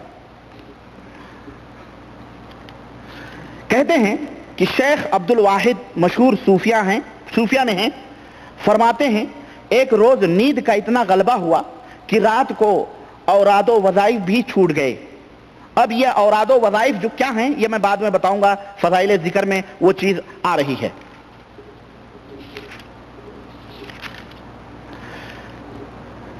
اوراد و وظائف چھوٹ گئے، نیند کا غلبہ ہوا، رات کو چھوٹ گئے، خواب میں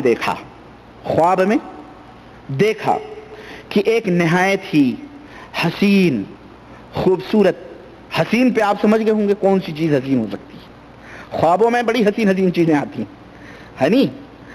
ایک نہایت ہی حسین خوبصورت لڑکی سبز ریشمی لباس پہنے ہوئے، ماشاءاللہ تعریف دیکھیں، حسین اور خوبصورت، اور اس کے اوپر سبز لباس۔ مجھے ڈاکٹر بشیر بدر کا ایک شعر یاد آ گیا اس پہ، ہے نا، اس کا ایک شعر ہے کہ اس کا ایک شعر ہے ڈاکٹر بشیر بدر، اس سبز ریشمی لباس پہ مجھے یاد آیا، وہ کہتا ہے کہ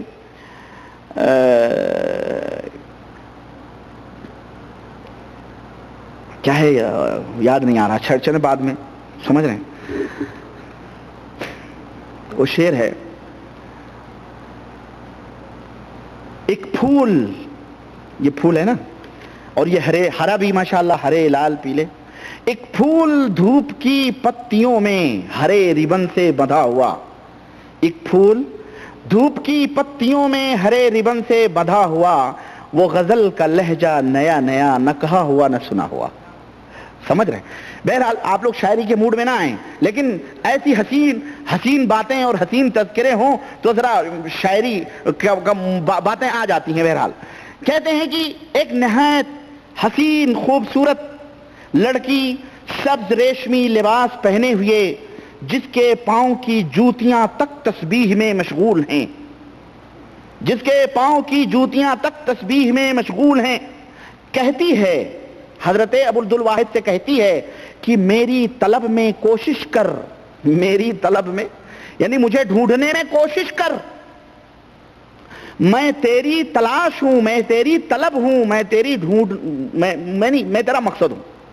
اس کے بعد اس نے چند شوقیہ شعر پڑھے، بھائی وہ شوقیہ شعر مجھے بھی آ گیا تو کیا برا ہوا، سمجھ رہے نا، شوقیہ شعر پڑھے، یہ خواب سے اٹھے اور قسم کھا لی، حضرت بزرگ نے قسم کھا لی کہ رات کو نہیں سوؤں گا، کہتے ہیں کہ 40 برس تک صبح کی نماز عشاء کے وضو سے پڑھی۔ اب سمجھ آئیے آپ کو کہ یہ نمازیں کس کی ڈھونڈ اور کس کی رضا اور کس چیز کے پانے کے لیے ہیں، کس خوشی میں ادا کی جا رہی ہیں۔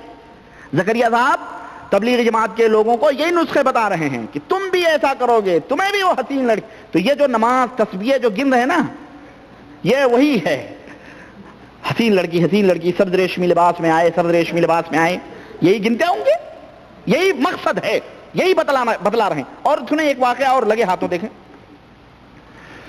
شیخ مظہر سعدی ایک بزرگ ہیں جو اللہ جل شانہ کے عشق و شوق میں 60 برس تک روتے ہیں۔ یہ عشق کا جو لفظ ہے نا، عشق یا شعر، عشق و شوق، یہ لفظ عشق میں ذرا آپ لوگوں کو بتلا دوں، یہ عشق جو ہے بڑی عجیب و غریب چیز ہے۔ یہ عشق کیا ہے؟ عشق جو ہے نا، یہ عشق اور ایک چیز ہے محبت، اس کے فلسفے۔ محبت یہ نہایت ہی پاک اور صاف اور بڑا ہی پیارا لفظ ہے، اور نہایت ہی تقدس لیا ہوا کلمہ لفظ ہے یہ محبت۔ اس کے اندر نفسانی خواہشات کا کوئی دخل نہیں ہوتا، نفسانی شہوت پرستی کی بو اس لفظ میں نہیں آتی ہے، محبت کے اندر یہ چیز نہیں آتی۔ آدمی کہتا ہے میں اپنے باپ سے محبت کرتا ہوں، آدمی کہتا ہے میں اپنے ماں سے محبت کرتا ہوں، آدمی کہتا ہے میں اپنی بہن سے محبت کرتا ہوں۔ کبھی آپ نے یہ سنا ہے کہ آدمی یہ کہے کہ میں اپنی ماں سے عشق کرتا ہوں؟ کبھی آپ نے سنا ہے کہ کوئی یہ کہے کہ میں اپنی بہن سے عشق کرتا ہوں؟ ذرا کوئی کہہ کے دیکھ لے۔ میں سمجھتا ہوں جس کی بہن نہیں ہوگی نا، بھلے وہ اس کی بہن نہیں ہے لیکن وہ بھی جوتے مارے گا، مردود تجھے عشق کرنا تھا، تیری بہن ہی تھی، ہے کہ نہیں؟ عشق کا لفظ جو ہے اس کے اندر شہوت ہے، یہ بڑا بدنام لفظ ہے، برا لفظ ہے۔ یہی وجہ ہے کہ پورا قرآن کریم اٹھا ڈالو اور حدیث کے پورے ذخیرے اٹھا ڈالو، اللہ وحدہ لا شریک نے اور نہ ہی اس کے نبی جناب محمد رسول اللہ صلی اللہ علیہ وسلم نے کہیں بھی عشق کا لفظ نہیں استعمال فرمایا ہے۔ کیوں؟ وہ تو جوامع الکلم دیے گئے تھے. پاک پروردگار ایسا لفظ نہیں کہتے استعمال, جہاں کہیں بھی دیکھیں وہیں آپ کو ملے گا. قل ان کنتم تحبون اللہ فاتبعونی یحببکم اللہ, ہے نا. اللہ کے نبی فرماتے ہیں من احبنی فہو معی فی الجنہ, جو میرے ساتھ محبت کرے وہ میرے ساتھ جنت میں. کہیں اللہ کے نبی نے فرمایا ہے کہ میں جو میرے ساتھ عشق کرے, جو میرے ساتھ عشق کرے, جو میرے ساتھ عشق کرے, اللہ کے ساتھ عشق کرے. لیکن یہ لوگ جو ہے نا عشق کے عشق عشق عشق یہ عشق چیز ہی کچھ اور ہے, سمجھ رہے ہیں. تو یہ عشق کر رہے ہیں اللہ کے عشق میں, نعوذ باللہ, اللہ کی محبت نہیں, اللہ کے عشق میں 60 برس تک روتے رہے. کتنے برس تک؟ 60 برس تک روتے رہے. ایک شب خواب میں دیکھا, رات کو خواب میں چلے, یہ خوابوں کی جنت ہے.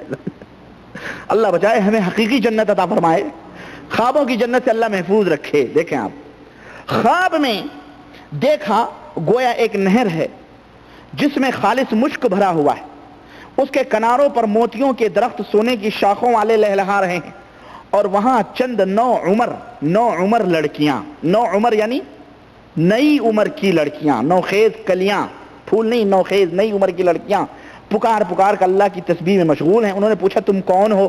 تو انہوں نے 2 شعر پڑھے جن کا مطلب یہ تھا کہ ہم کو لوگوں کے معبود اور محمد صلی اللہ علیہ وسلم کے پروردگار نے ان لوگوں کے واسطے پیدا فرمایا ہے جو رات کو اپنے پروردگار کے سامنے اپنے قدموں پہ کھڑے رہتے ہیں اور اپنے اللہ سے مناجات کرتے ہیں. اس کے بعد ایک اور واقعہ, ابو بکر ضریر کہتے ہیں کہ میرے پاس ایک نوجوان غلام رہتا تھا, دن بھر روزہ رکھتا اور رات بھر تہجد پڑھتا. ایک دن وہ میرے پاس آیا اور بیان کیا کہ میں اتفاق سے آج رات سو گیا تھا. یہ بھی خواب ہی ہے. یہ بھی کیا ہے؟ کہہ رہا میں اتفاق سے سو گیا تھا, دیکھا کہ محراب کی دیوار پھٹی, اس میں سے چند لڑکیاں نہایت ہی حسین اور خوبصورت ظاہر ہوئیں, نہایت ہی حسین اور خوبصورت ظاہر ہوئیں, مگر ان میں ایک نہایت ہی بدصورت بھی ہے. میں نے ان سے پوچھا تم کون ہو اور یہ بدصورت کون ہے؟ بھئی ان خوبصورت کے ساتھ بدصورت کون ہے؟ ایک شعر پھر آ رہا ہے, پہلوئے حور میں لنگور خدا کی قدرت. پہلوئے حور میں یہ لنگور کہاں سے ٹپک رہی ہے؟ پہلوئے حور میں لنگور خدا کی قدرت, اور زاغ کی چونچ میں انگور خدا کی قدرت. ہاں, تو کہہ رہے ہیں کہ یہ لنگور کون سی ہے, یہ لڑکی کون سی بدصورت ہے؟ میں نے پوچھا اچھا, تو وہ کہنے لگی کہ ہم تیری گزشتہ راتیں ہیں, تیری گزشتہ راتیں ہیں, اور یہ تیری آج کی رات ہے کہ آج تو سویا تھا, یہ اس کی رات ہے. نعوذ باللہ. میں آپ سے پوچھنا چاہتا ہوں, ہنسنے کی بات بھی ہے اور بات بہت دور پہنچ رہی ہے. پیغمبر اسلام جناب محمد الرسول اللہ صلی اللہ علیہ وسلم سوتے نہیں تھے؟ صحابہ کرام سوتے نہیں تھے؟ ان سے بھی بڑھ کر کے یہ بڑے بزرگ ہو گئے. اس کا مطلب یہ کہنا چاہتے ہیں کہ اے تبلیغی جماعت کے لوگوں, تم جو سوتے ہو تمہاری راتیں بدصورت ہیں, لیکن ہمارے نبی نے سکھلایا ہے, ہمارے نبی نے یہ بھی بتلایا ہے, ہاں ہمارے نبی نے یہ بھی بتلایا ہے کہ جو عشاء کی نماز پڑھ کے اور چند دعائیں پڑھ کے سوتا ہے اسے کیا ثواب ملتا ہے؟ اس کی پوری رات ایسی ہے جیسے وہ قیام اللیل کر کے سویا ہو, رات کی نماز پڑھ کے سویا ہو. یعنی اس کا سونا بھی عبادت میں شمار کیا جاتا ہے, اس کا سونا بھی عبادت میں شمار کیا جاتا ہے. لیکن ان صوفیوں کا سونا وہ بھیانک بدصورت لڑکی کی شکل میں آتی ہے, اسی لیے شیطان انہیں اس طرح کی شکل و صورت دکھاتا ہے اور انہیں دنیا کے اندر ہی ان کی زندگی, ان کی نیند اور ان کی چین کو کیا کر دیتا ہے؟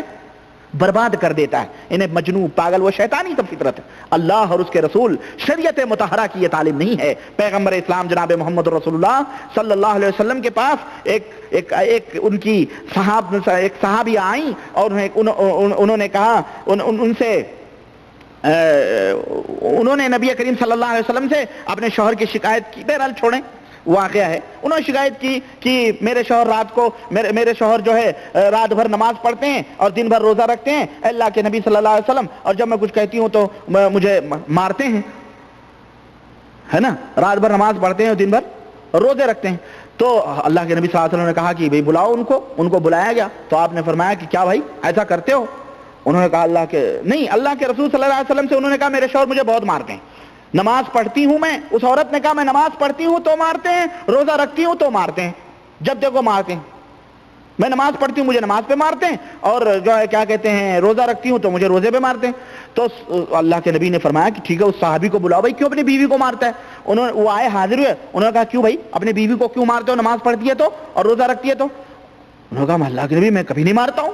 کہنے لگے یہ تو تمہارے منہ پہ کہہ رہی ہیں۔ ہاں اب وہ معاملہ سمجھ گئے، وہ اللہ کے نبی صلی اللہ علیہ وسلم، میں دن بھر مزدوری کرتا ہوں، مزدور آدمی ہوں، تھکا مادہ آتا ہوں گھر پہ، اب جب میں گھر پہ آتا ہوں اور میری بھی کچھ خواہشات ہیں، کچھ ضروریات ہیں، اور رات کو میں جب سوتا ہوں تو یہ اللہ کی بندی جو ہے مصلی بچھا کے نمازیں پڑھتی ہے، اب میری ضرورت پوری کرے تو کون کرے، میں کہاں جاؤں؟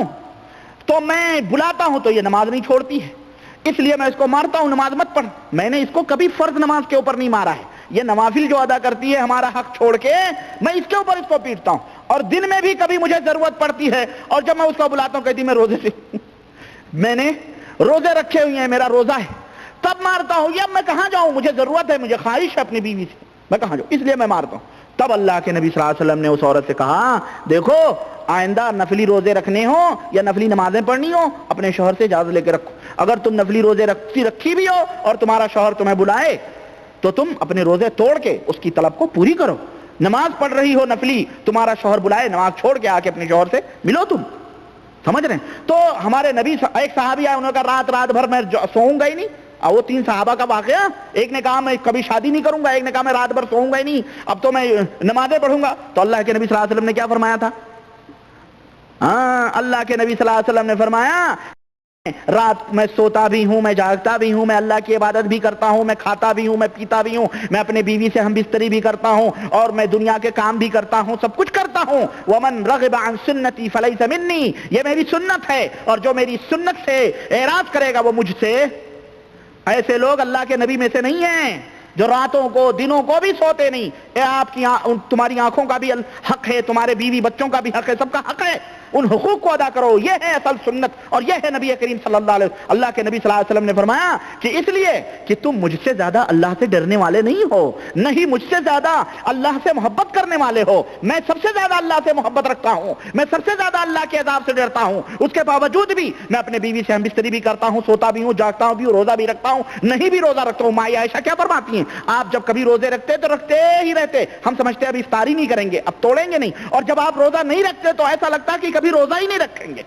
تو یہ نبی کریم صلی اللہ علیہ وسلم کی سنت ہے، یہ سنت رہبان کی ہے، یہ یہودیوں کی ہے، یہ طریقے برہمنوں کے ہے۔ ننگے پنگے نکل گئے، چڈیاں پہن کے لنگوٹے، ناپاک لنگوٹی لپیٹے، آدھی پورا سب نظر آتا ہے، صرف پتلی 2 انگل کی چپی لگی ہوئی ہے، جو کیا کہتے ہیں اس کو، شترتون لگا ہوا ٹیپ، باقی سب ننگا ہے۔ یہ ان کے ہیں، نہ دنیا نہ دین نہ کچھ اللہ کی تلاش میں، اللہ کی، یہ ایشور کی بھکتی نہیں، یہ ایشور اللہ وحدہ لا شریک کی نافرمانی ہے۔ یہ تو کہہ رہے ہیں کہ جناب علی یہ اس طرح کی تعلیم دی جا رہی ہے، رہبانیت کی اس طرح سے تعلیم دی جا رہی ہے انسانوں کو کہ تم نبی کریم صلی اللہ علیہ وسلم کے جو طریقے وہ نہیں بتلائے جا رہے ہیں، یہ پتہ نہیں کہاں سے صوفیوں بزرگوں کے طریقے بتا رہے ہیں تبلیغی جماعت والوں کو کہ چلو مسلمانوں کے سامنے، تبلیغی ہی جماعت والے نہیں بلکہ یہ تو پورے مسلمانوں کے سامنے رکھتے ہیں، مسلمانوں ایسے لاہے عمل سے توبہ کرو اور ایسی چیزوں سے دور رہو۔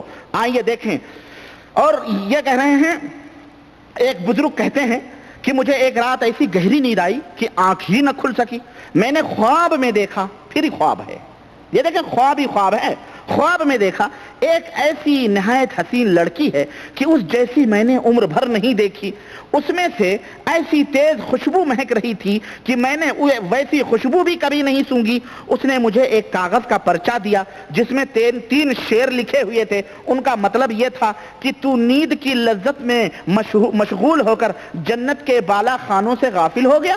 یہ لفظ بالا خانہ جو ہے نا بڑا بدنام لفظ ہے، یہ بالا خانہ، ہاں لیکن زکریا صاحب اس لفظ کو استعمال کر رہے ہیں، یہ دیوبند کی ادبیت ہے، یہ بھی سمجھو۔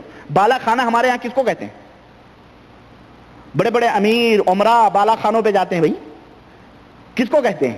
آپ سمجھ رہے ہیں کہ نہیں سمجھ رہے ہیں؟ تشریح کرنے کی ضرورت نہیں ہے، سمجھے بالا خانے کن کے ہوتے ہیں؟ لکھنؤ کی بھٹیاروں سے پوچھیں، چکلے جس کو کہتے ہیں وہ بالا خانے کہلاتے ہیں، یہ وہی بالا خانہ کہہ رہے ہیں، بالا خانے جنت کے، نعوذ باللہ ایسا لفظ ان کو نہیں ملا، جنت کے محل نہیں ملے، یہ جنت کے بالا خانے استعمال کر رہے ہیں۔ غافل ہو گیا جہاں ہمیشہ تجھے رہنا ہے، موت بھی غرض اس طرح سے کہنے لگے کہ اپنی نیند سے اٹھ اس نے کہا اپنی نیند سے اٹھ، سونے سے تہجد میں قرآن پڑھنا بہتر ہے۔ کہتے ہیں اس کے بعد سے جب مجھے نیند آتی ہے اور یہ اشعار یاد آتے ہیں تو نیند بالکل اڑ جاتی، یعنی اس لڑکی کے وہ اشعار سن کے وہ نہ نیند نہ انگ چینا نہ نیند نینا نہ خود ہی آئے نہ بھیجے پتیاں والا مسئلہ ہو جاتا ہے ان کا۔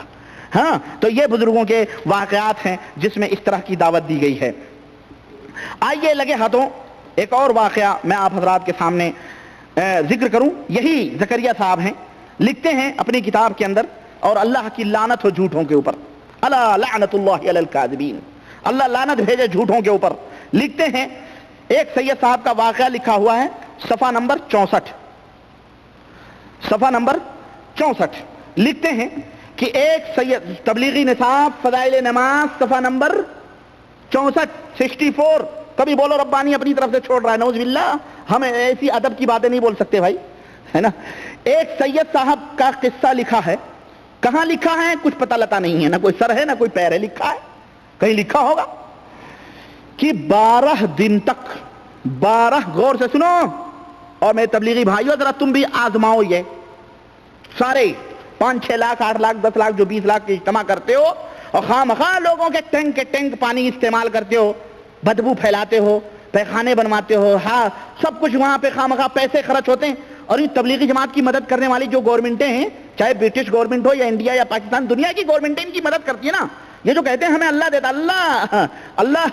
اللہ تو دیتا ہی ہے، بہرحال سب قوموں میں سب کی روزیاں اللہ دیتا ہے، لیکن یہ باقاعدہ ایجنٹ ہیں جناب عالی، نے حکومتیں پیسے دیتی ہیں، یہ لوگوں کو پتہ نہیں ہے، اندر کی بات ہے، وہ میں بعد میں بتاؤں گا۔ تو جناب علی یہ خامخواہ پیخانے حمامات بنا کر کے بدبو پھیلاتے ہیں، جہاں بھی تبلیغی اجتماع ہوا وہاں پتہ چلا کہ سراد ہی سراد ہو گئی۔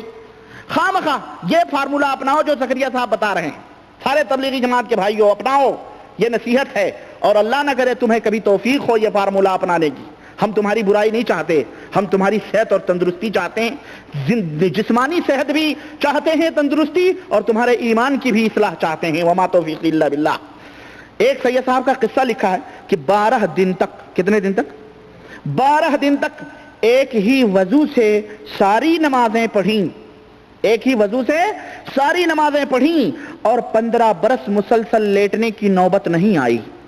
نہ جانے کس نے یہ سزا ان کے لیے مقرر کی تھی سید صاحب کے لیے کہ سوئے نہیں، کئی دن ایسے گزر جاتے کہ کوئی چیز چکھنے کی نوبت نہ آتی تھی۔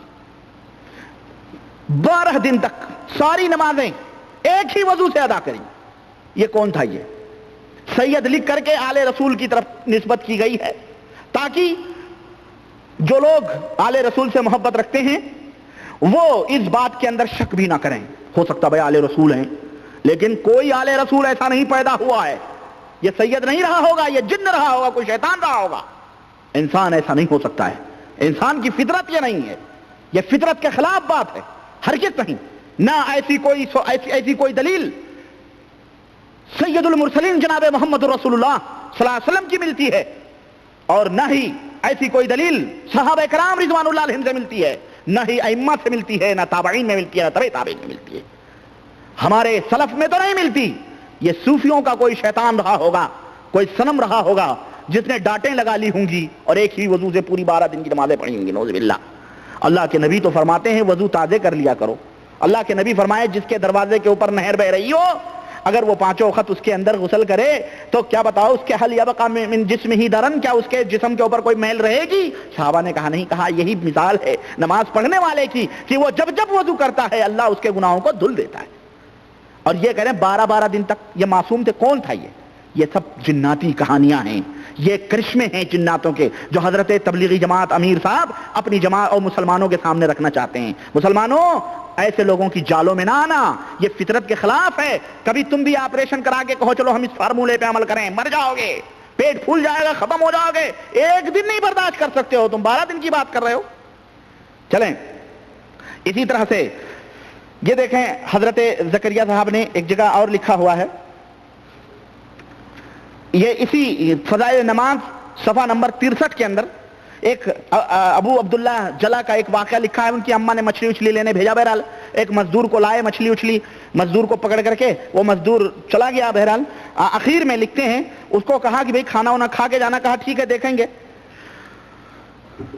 چنانچہ جو وہ واقعہ لمبا ہے وہ چھوڑیں آپ اس کو واقعے سے، مطلب وہ مزدور آیا مچھلی دیا اور بات ختم ہو گئی چلا گیا. وہ کہتے ہیں ہمارے قریب ہی ایک اپاہج عورت رہا کرتی تھی. ہمارے قریب ہی اپاہج سمجھے نا، لولی لنگڑی. ہم نے دیکھا وہ بالکل اچھی تندرست چلی آ رہی ہے. ہم نے اس سے پوچھا کہ تو کس طرح اچھی ہو گئی؟ کہا میں نے اس مہمان کے طفیل. کون سے مہمان؟ جو تمہارے یہاں مچھلی لے کے آیا تھا، بازار میں نوکری کرتا تھا بیچارہ، وہ غلام تھا، وہ لے آئے تھے مچھلی. وہ واقعہ ہے بہرحال. کہا کہ ہم نے اس مہمان کے طفیل سے دعا کی تھی کہ یا اللہ اس کی برکت سے مجھے اچھا کر دے، تو میں فوراً اچھی ہو گئی.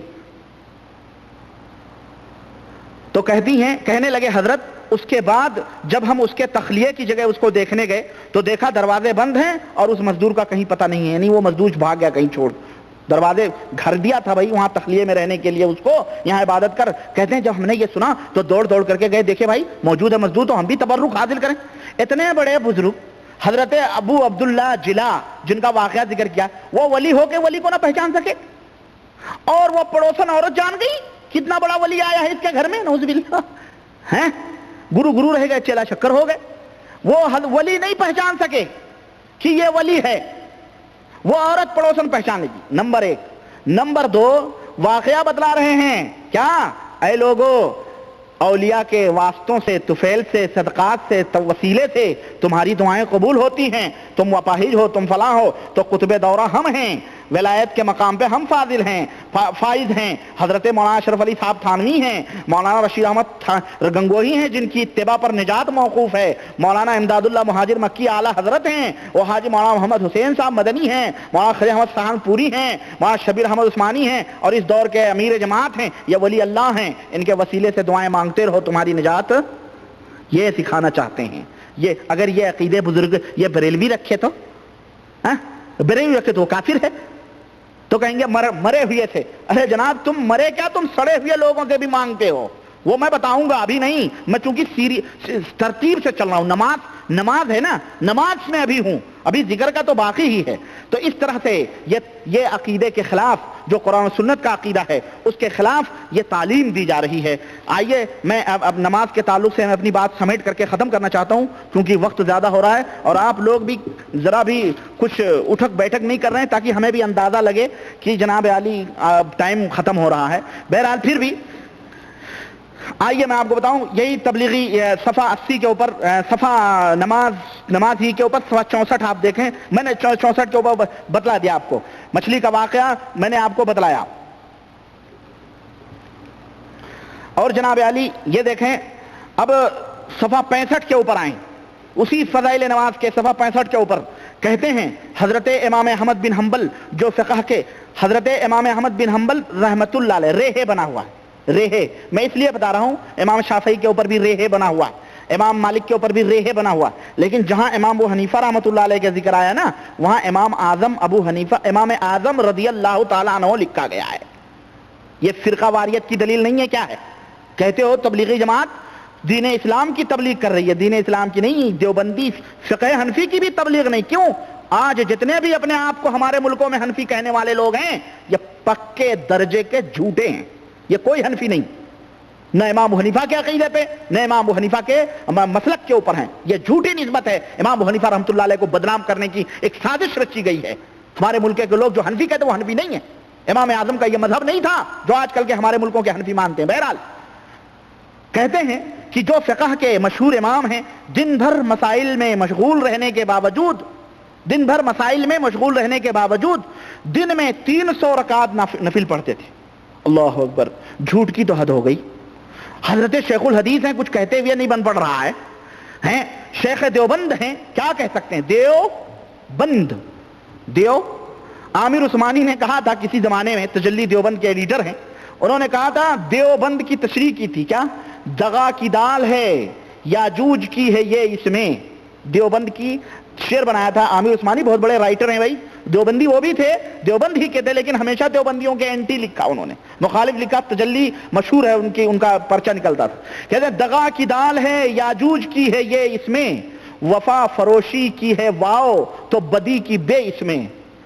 وفا فروشی کی ہے واؤ تو بدی کی بے اس میں، جو اس کے نون سے نارے جہیم غلتا ہے، نارے جہیم یعنی جہنم، جو اس کے نون سے نارے جہیم غلتا ہے تو اس کے دال سے دہقانیت یعنی جہالت، تو اس کے دال سے دہقانیت نمایاں ہے، ملے یہ لفظ تو بیچارہ دیوبند بنا، برے خمیر سے یہ شہر ناپسند بنا۔ میں حیرت میں رہ گیا، میں نے کہا یا اللہ، اتنا بڑا رائٹر، خود دیوبند شہر کا رہنے والا، اور ہمارے ایک دوست ہیں وہ بتاتے ہیں کہ دیوبند شہر میں خود اللہ کی قسم وہ بتاتے ہیں، خود دیوبند کے ہیں، کہتے ہیں کوئی بھی دیوبند کی عقیدے کا نہیں ہے۔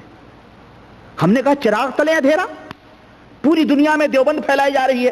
ہمارے ایک کیسٹ ملی، ایک مولوی تقریر کر رہا ہے، وہ اس میں تقریر کروا رہا ہے، وہ نعرہ لگا علماء دیوبند زندہ باد، علماء دیوبند، علماء حق زندہ باد، علماء دیوبند، علماء حق دیوبند۔ ہم نے کہا یہ علماء حق ہیں، یہ علماء سو اور علماء باطل ہیں جنہوں نے ایسی بدعقیدگیاں عوام الناس میں پھیلائی ہیں جس کی سعاد آج تک محسوس ہو رہی ہے، بدبو سے ہم پریشان ہیں میرے عزیز۔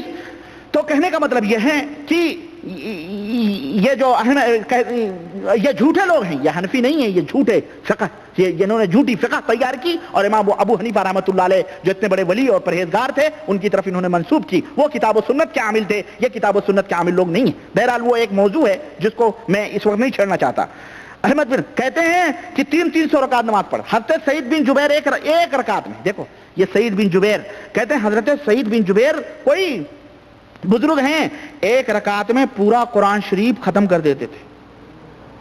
اللہ کے نبی صلی اللہ علیہ وسلم نے فرمایا جو 3 دن سے کم میں قرآن ختم کرے وہ سمجھو قرآن کا کچھ، وہ جاہل ہے، وہ یعنی کچھ قرآن کو اس نے کچھ پڑھا ہی نہیں ہے، اس کا حق ہی نہیں ادا کیا، اور یہاں ایک رکعت میں قرآن ختم ہو رہی ہے بھائی۔ اسی لیے ہمارے ہاں کے ملکوں میں شبینے کا انتظام ہوتا ہے، اور یہ شبینہ کیا ہے بتاؤ؟ سنت ہے، یہ بدعت ہے، بدعت جس کو یہ جیسے شیخ الحدیث اس کو بدعت حسنہ کہتے ہیں، بدعت اب گو غلیظ کو بھی خوشبو کہا جانے لگا۔ بدعت تو اللہ کے نبی فرمائے کلو بدعت ضلالہ، ہر بدعت گمراہی ہے، بدبودار ہے، اور اس دور کے لوگ کہہ رہے ہیں بدعت حسنہ ہے، یعنی گو بھی اب کیا ہونے لگی، اچھی میں تبدیل ہونے، نعوذ باللہ۔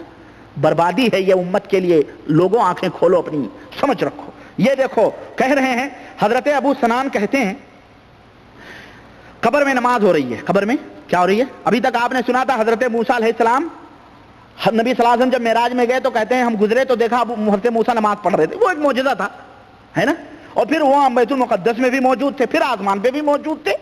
یہ ایک معجزاتی چیز تھی جو اللہ تعالیٰ اپنے نبی کو، چونکہ پوری اسراء اور معراج، پوری نماز پورا معجزہ ہے، اس لیے اللہ تعالیٰ وہ اپنے نبی کو دکھلانا چاہتا ہے۔ بہرحال وہ ان کے لیے ثابت ہے، اس لیے ہمارا ایمان اور عقیدہ ہے، لیکن ان کے علاوہ کسی کے لیے ثابت نہیں کہ اپنی قبروں میں نماز پڑھتے تھے۔ حضرت کسی زمانے میں مسجد نبوی کی دیوار گر گئی تھی تو قدم باہر آ گئے تھے، ہے نا، تو اس وقت بھی ہم نے نہیں سنا کہ حضرت عمر بن خطاب رضی اللہ عنہ اپنی قبر میں نماز پڑھ رہے ہیں، نعوذ باللہ، ایسے ہی ان کا پیر تھا، بعد میں ڈھک دیا گیا اس کو، پھر دیوار بڑھا کر کے صحیح کر دی گئی۔ تو غلط کہنے کا مطلب یہ دیکھیں، کہتے ہیں حضرت ابو سنان کہتے ہیں کہ اللہ خدا کی قسم میں ان لوگوں میں تھا جنہوں نے ثابت بنانی کو دفن کیا، دفن کرتے ہوئے لحد کی ایک اینٹ گر گئی، دفن جب کر رہے تھے تو لحد کی ایک اینٹ گر گئی، دفن کرتے ہوئے لحد کی ایک اینٹ گر گئی، اللہ ہی بہتر جانے کیسے گری، کیسے انہوں نے اینٹ لگائی تھی، بہرحال گر گئی۔ وہ لحد پتلی سی لحد سمجھتے ہیں کس کو کہتے ہیں؟ لحد وہ ہوتی ہے جو ایک ہاتھ تقریباً برابر ہوتی ہے نا، اور بغلی ہمارے ہاں جس کو کہتے ہیں، بغل میں جو قبر کھود کے قد آدم، اور بغل میں کیا کہتے ہیں کھود کر کے میت کو اس کے سلا دیا جاتا ہے، اس کو لحد کہتے ہیں۔ تو میں نے دیکھا کہ وہ کھڑے نماز پڑھ رہے ہیں، ماشاءاللہ بڑی جلدی کی انہوں نے، ہے نا۔ میں نے اپنے ساتھی سے کہا دیکھو یہ کیا ہو رہا ہے، ابھی کیا ہو رہا ہے یہ؟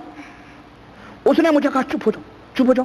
جب دفن کر چکے تو ان کے گھر جا کر ان کی بیٹی سے پوچھا کہ کیا ثابت کا عمل کیا تھا؟ اس نے کہا کیوں پوچھتے ہو، ہم نے قصہ بیان کیا۔ اس نے کہا 50 برس رات شب بیداری کی اور صبح کو ہمیشہ یہ دعا کرتے تھے کہ یا اللہ تو کسی کو یہ دولت عطا کرے کہ وہ اپنی قبر میں نماز پڑھے، تو مجھے بھی نماز عطا فرما، اگر تو کسی کو عطا کرے تو مجھے بھی نماز، یعنی حضرت موسیٰ کو عطا تھا تو حضرت موسیٰ کے برابر یہ بھی ہو رہے ہیں۔ میں تبلیغی بھائیوں سے کہتا ہوں، میرے بھائی، اور آپ لوگوں سے بھی اور تمام مسلمانوں سے بھی، کہ ایک بندے خدا بیچارہ قبر میں تم نے دیکھا کہ وہ کھڑے ہو کے نماز پڑھا، پکڑ کے کھینچ لینا چاہیے باہر۔ ابے زندہ ہے تو اسے کیوں مار رہا بھائی؟ کیوں مٹی ڈالی اس کے اوپر؟ پکڑ کے کھینچنا چاہیے. یہ قاتل ہیں, یہ لوگ قاتل ہیں جنہوں نے ان کو چھوڑا ہے کہ نہیں؟ زندہ تھے, تم دیکھ رہے ہو, سب کچھ کرو, پکڑ کے کھینچ لینا چاہیے. اور ذرا زکریا صاحب سے کوئی پوچھتا کہ قبر کی گہرائی بھی بتلا دیتے, حضرت کتنے لمبے چوڑے قبر کھودی گئی تھی کہ اندر کھڑ کے وہ نماز پڑھ رہے ہیں. اب تم یہ نہ کہو کہ حضرت موسیٰ کو دیکھا تھا. ہاں یہی میں کہنا چاہتا ہوں, تم اپنے بزرگوں کو نبی کے برابر نہیں بنا سکتے ہو. وہ نبی کی شان ہے, وہ نبی کا نبوت کا معاملہ تھا. چنانچہ انہوں نے, نبی نے دیکھا ایک پل میں نماز پڑھتے ہوئے, ایک پل میں بیت المقدس میں, پھر آسمان پہ. یہ تم کیا کہہ سکتے ہو اس کو؟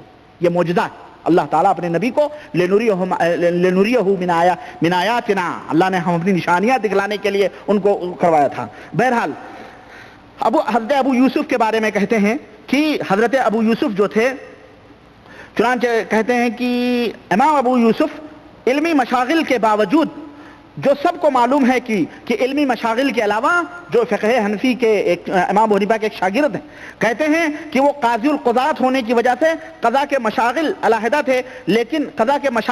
تھے, لیکن اس کے باوجود بھی 200 رکعت نفل روزانہ پڑھتے تھے. کہتے ہیں کہ حضرت بقی ابن مخلد روزانہ تہجد اور وتر کی 13 رکعت میں, یہاں پہ ذرا میں توجہ چاہوں گا, صوفیوں کا بھی ذکر کر رہے ہیں, بزرگوں کا بھی ذکر کر رہے ہیں, اور روزانہ کتنی رکعت وہ پڑھتے تھے. یہ سنت کے اوپر عمل کرنے والا آدمی تھا, لیکن تبلیغی جماعت والے یہ ان کی نظروں میں 20 ہی ہے. جو آئے میٹھا میٹھا گپ کڑوا کڑوا تھو, جو ان کے مذہب کے دیوبند کے خلاف ہو, ہاں وہ نہیں مانیں گے, اور جو ان کے حضرت کے بتائے ہوئے مطابق اس کو مانیں گے. بہرحال اب یہ کون ہے ہمیں یہ نہیں معلوم ہے. کہہ رہے ہیں 13 رکعت میں ایک قرآن شریف ختم کر دیا کرتے تھے. روزانہ 13 رکعت میں ایک قرآن شریف وہ ختم کر دیا کرتے تھے. آج ہمارے